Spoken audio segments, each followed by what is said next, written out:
बिस्मिल्लाहिर्रहमानिर्रहीम। मैं हूँ मुश्ताक अहमद। सब तारीफ़ें अल्लाह जल्ले शानू की, जिसने हमको इंसान पैदा किया और मुसलमान पैदा किया। वो आसमानों और ज़मीनों का मालिक और खालिक है, जिसने पूरी कायनात में इंसान को अशरफुल मखलूक़ात बनाया और थोड़ी सी देर के लिए हमें फ्रीडम दिया कि हम डिसीजन मेकिंग कर सकें। मौजू आज जो है बहुत खूबसूरत मौजू है। इसके ऊपर मेरे साथ बहुत अच्छे लोग बैठे हुए यहाँ पे। पाकिस्तान के नामवर क्रिकेटर मोहम्मद यूसुफ साहब हैं, हमारे साथ चौधरी अकरम साहब हैं, हेड ऑफ समा टीवी के, और हमारे साथ सबसे खूबसूरत इंसान जिनका प्रोग्राम आजकल आपको पता है ड्रामा बहुत मशहूर हुआ है। मैं इन सब से इसलिए तारफ़ करवा रहा हूँ कि ये हमारे हीरोज़ हैं और पूरे पाकिस्तान के हीरोज़ हैं। और हाफिज़ इमरान साहब एंकर थे, मगर आज मैंने शुरुआत की है। उसकी शुरुआत करने की वजह यह है कि हमारे पास लम्स के स्टूडेंट्स हैं जो अपने पॉइंट ऑफ व्यू को रखेंगे। तो जितने भी ऑडियंस सुन रहे हैं, मकसद ये है कि हमारा माइंडसेट किस तरफ चल रहा है, मुसलमान आज नीचे क्यों जा रहा है, आज पाकिस्तान की जो कल्चर है या पाकिस्तान की नेशन है, क्या हमें ऐसी सलूशन निकालनी पड़ेगी, क्या ऐसी चीज़ें करने की पड़ेंगी जिसके ऊपर हमारा माइंडसेट बहुत पॉजिटिव हो। हमारा अल्लाह क्या चाहता है हमसे, हमारे नबी की ज़िंदगी क्या है, ये दोनों जहानों की कामयाबी। जैसे मैं फॉर एग्ज़ाम्पल पीसीबी से खेलता रहा हूँ, पीसीबी से मेरा कॉन्ट्रैक्ट होता था। हर जो भी प्रोग्राम टूर करते थे हम, तो उसमें हमें वो एक कॉन्ट्रैक्ट लेटर देते थे जिसके ऊपर हम साइन करते थे। अब ये बात को समझने की ज़रूरत है, जितने भी हमारे व्यूअर्स हैं और जितने भी हमारे स्टूडेंट्स हैं, कि वो साइन करने का मतलब ये था कि PCB will look after my everything, from my travelling, my accommodation, my everything. एक मुसलमान को जब अल्लाह ने ला इलाहा इल्लल्लाह मुहम्मद रसूलुल्लाह दिया है, तो अब ये उसने साइन कर लिया कॉन्ट्रैक्ट, जो कि अल्लाह का बड़ा फजल है। ये अल्लाह की सबसे बड़ी रहमत है जिसको ये ला इलाहा इल्लल्लाह मुहम्मद रसूलुल्लाह देता है। अब उसका काम क्या है कि अल्लाह के हुक्म मानना है और नबी के तरीक़ों पे चलना है। बाकी सारी ज़िम्मेदारी तो अल्लाह की है।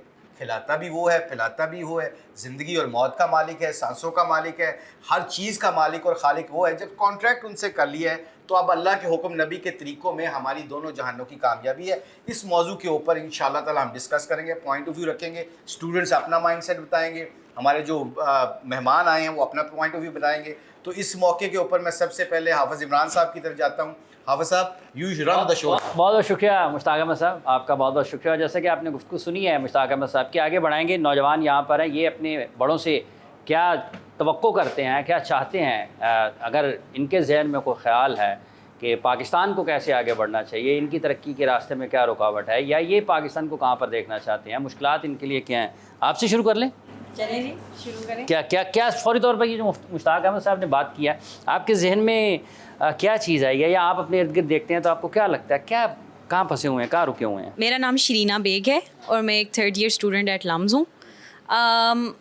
मुझे ये लगता है कि हमारी यूथ काफ़ी कंफ्यूज्ड है आजकल, क्योंकि हम जिस दुनिया में रह रहे हैं ना, वो बहुत अपोजिंग है शायद हमारी वैल्यूज़ से। मॉडर्निटी और ट्रेडिशनलिज्म के दरमियान हम बहुत ज़्यादा कंफ्यूज्ड हैं। हमें लगता है कि अगर हमें सक्सेस चाहिए तो हमें काफ़ी सारी चीज़ें छोड़नी पड़ती हैं, और शायद फिट इन करने के लिए भी। तो बहुत सारे अपोजिंग ओपिनियंस की वजह से ना हम we can't make up our minds, और आपको ट्रायल एंड एरर से सीखना पड़ता है।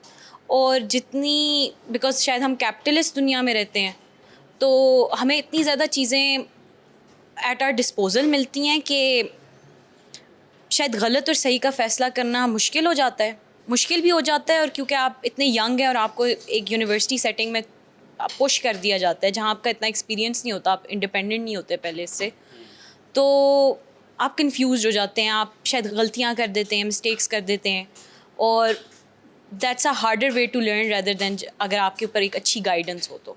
तो मतलब हम जो है अब हम का शिकार है, कन्फ्यूजन है बहुत ज़्यादा आगे बढ़ते। चौधरी साहब, ये नौजवान नस्ल अगर ये सोचती है कि कन्फ्यूजन है, मतलब हम उलझे हुए हैं, किस तरफ जाना है किस तरफ नहीं जाना है, तो ये तो बड़ों से आया ना, फिर छोटों की तरफ कन्फ्यूजन फिर बड़ों ने दी है। नहीं, बड़ों ने कन्फ्यूजन नहीं दी, बड़े अपनी पूरी ज़िंदगी कन्फ्यूजन में गुजार के चले गए। उनकी जो जिम्मेदारियां थीं, उन्होंने अपनी जिम्मेदारियां नहीं निभाई। अगर उन्होंने नहीं निभाई तो नौजवान नस्ल जो है उन्होंने भी आगे बढ़ने की कोशिश नहीं की, वो उसी कन्फ्यूजन पे खड़े हैं। और बदकिस्मती से हुआ ये कि दुनिया मादियत परस्ती की तरफ चली गई है और पूरी दुनिया में कमर्शलाइजेशन बढ़ गई है। और आज आपको ना वो माँ बाप मिलते हैं जो बच्चों की तरबियत की ज़िम्मेदारी पूरी करते हैं।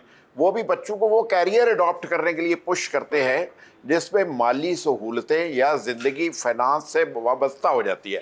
وہ کردار کی جو ایک سب سے اہم جز تھا اس سے ہٹ گئے ہیں. دین جو ہے ثانوی حیثیت اختیار کر گیا ہے پوری دنیا میں. یعنی صرف اسلام کی بات نہیں میں کر رہا ہوں, پوری دنیا میں ریلیجن اس وقت کہیں اسٹینڈ نہیں کرتا ہے. مسلمان جو ہے نا یہ تو پھر پریکٹسنگ ہیں.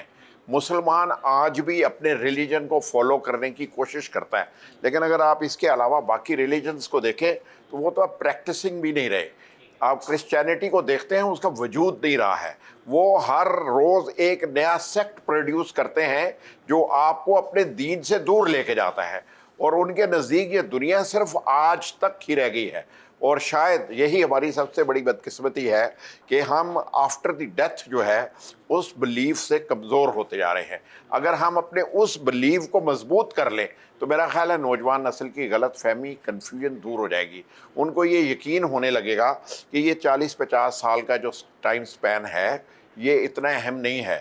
یعنی میں اس پہ کسی ایک کوٹ صرف شیئر کر سکتا ہوں, وہ یہ کہ ہم اپنے لیے کچھ نہیں کر رہے ہیں, ہم سب کچھ کر کے جانے کے لیے کر رہے ہیں, لیکن اپنے لیے کچھ کر کے لے کے جانے کے لیے تیار نہیں ہیں. ہم وہ کرتے ہیں جو یہاں پہ چھوڑ کے چلے جا رہا ہے, ہم اس کے لیے کام نہیں کرتے ہیں جو ہمیں ساتھ لے کے جا رہا ہے. اگر ہم اپنی زندگی کا یہ حصہ طے کر لیں کہ ہم اپنے لیے کیا کریں گے اور ہمیں اپنے لیے کیا چاہیے جو ہمیں آفٹر ڈیتھ ملے گا. آفٹر ڈیتھ آپ کو کیا ملے گا؟ جو آپ کی کردار سازی ہوئی ہوگی, جو اللہ تعالیٰ نے بنائی ہوئی ذمہ داریاں آپ کو پوری دی ہوں گی. میں یہ جو تقدیر ہے نا یہ دونوں طرح سے آپ کو سپورٹ کرتی ہے. کچھ فیصلے ایسے ہیں جو اللہ تعالیٰ نے اپنے پاس رکھے ہیں, لیکن بہت سے فیصلے ایسے ہیں جن میں 80-90% ہیں, بلکہ شاید میں اگر اسے کہوں تو 95% فیصلے ایسے ہیں جو آپ کو اشرف المخلوقات ہوتے ہوئے اللہ تعالیٰ نے آپ کے حوالے کر دیے ہیں. آپ کو اس میں صحیح اور غلط کی تمیز کرنے کا اختیار دے دیا ہے, آپ کو آگے بڑھنے کا راستہ دے دیا ہے, آپ کو پابند نہیں کیا, آپ کو سمجھایا ہے, آپ کو گائیڈ کیا ہے. تو نوجوان نسل کو اپنے راستے خود انتخاب کرنے کا حق حاصل ہے. انہیں ریسرچ پر بڑھنا چاہیے, انہیں دین کی ریسرچ کو آگے بڑھانا چاہیے. انہوں نے اگر یہ دنیا جیتنی ہے نا تو انہیں ریسرچ سے جیتنی ہے. تو ریسرچ دین کے ساتھ ساتھ دنیا کی ہو سکتی ہے. اگر یہ دین کو چھوڑ کے دنیا کی ریسرچ کریں گے نا تو یہ صرف سنگل ٹریک ہو جائیں گے, اور وہ یہ ہوگا کہ ہم دنیا میں نام کیسے کمائیں گے, اور نام کمانے کے لیے آج پیسہ ہے, اور پیسے کے لیے پھر تمام مادیت پرستی کی طرف جاتے ہیں. میرا خیال ہے نوجوانوں کو اپنا راستہ خود تلاش کرنے کی ضرورت ہے. آج جس طرح سے تربیت ہو رہی ہے نا اس میں فقدان ہے سمجھنے کا, سمجھانے کا. اس کو آگے لے کے بڑھنے کی ضرورت ہے. ٹھیک ہے.